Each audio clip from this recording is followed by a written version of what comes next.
I'm back with Gale Gand, who will now add a sweet ending to our delicious lunch menu. I was thinking maybe we should do something chocolate. Ooh, what do you think? Like the sound of that. I think people need a little chocolate every day. So let's do a really simple chocolate pudding. Okay. And to make it portable, we're going to put it in jars at the end. Love it. So you can serve it out of that or you can take it with you somewhere. So what I need you to do is go ahead and heat up this cream. This is 2 cups of cream. All right. Throw it in the pot there, and then we're going to add just a pinch of salt, because sweet things always taste a little bit better when they've got a touch of salt. So I'm going to go ahead and add 1 pinch of salt. We're going to bring that to a simmer. Okay. And we're going to use the heat from that simmered cream to melt our chocolate. Oh, so we don't need to worry about dirtying more than 1 pan with the double boiler. Not only that, but we don't really have to chop the chocolate on a cutting board or anything. I've got some chocolate here that's bittersweet, so it's pretty intense, pretty dark chocolate. 70% is what it's called. So okay. High cacao content, low sugar content. And that's pretty common with baking. You use the more bitter chocolate versus I do the now, milk. because it has a lot more flavor, and then we can go ahead and add whatever amount of sugar we want to make it as sweet as we like, versus leaving it up to the chocolate maker. The other thing we're going to use is some yolks to thicken the pudding. So sometimes with pudding you thicken with gelatin, Yeah. sometimes cornstarch is what's thickening that, but sometimes it's egg yolks. So that's what we're going to be using today. And what I like to do is take the sugar, 1/4 cup of sugar, into 3 yolks. So I've separated the whites from the yolks. And I'm just going to go ahead and whisk the sugar into the yolks. So we're doing 2 things here. We're kind of breaking up the yolk and helping water it down a little bit so it's a little more, it's going to mix in a little easier with our cream, but we're also starting to dissolve the sugar, which Okay. we need to do too. So that's the 2 actions that we're doing there while we whisk that in. Why don't you give the cream a stir, because I'm starting to see a little bit of steam come off, which means we've got some heat going. We can go ahead and add the chocolate at this point. All right. So just dump that right in. Nice. Beautiful. And then the heat from the cream is going to be melting it all on its own. Now I'm going to give you the whisk though, because that'll help kind of break it up for now. We'll be using both those tools though. The wooden spoon is a good thing to sort of gently stir stuff, but the whisk really helps break things down.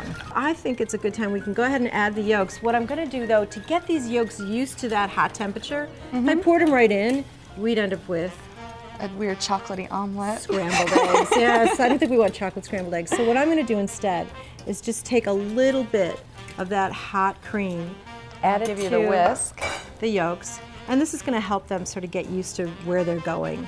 You know, it's like, come on guys, we're going to be, it's going to be a little hot. It's like putting your toe in the hot tub, you know, to kind of get used to the temp. That's what we're doing to the yolks. We're tempering them so they kind of understand how hot it's going to get.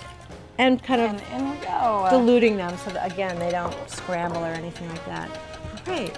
So now we're going to cook it slowly, I think. Let's take a look and see what we've got here, because right now I can't tell if the chocolate's melted in or not. It gets a little foamy. And we can tell by, let's see, I still see like a little bit of specks of chocolate. And also just to see if we've thickened those yolks yet, I'm going to go ahead and run my finger through the liquid, and it's still pretty, moving. yeah, it's not thickened yet per se.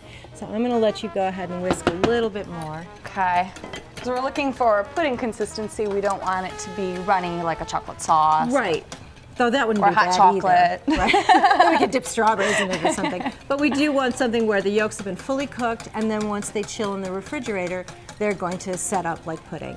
But while that's just finishing cooking, let's go ahead and get the jars ready. So I'm going to take the lids just off these. This is a 1 pint jar, mason jar. You could also get those tall That's 1 pint? ones. Yeah. Oh, excuse me. It's a half a pint. Oh, okay. It's 1 cup. It's 8 ounces, 1 cup. All right, let's check one more time. I think we're there though.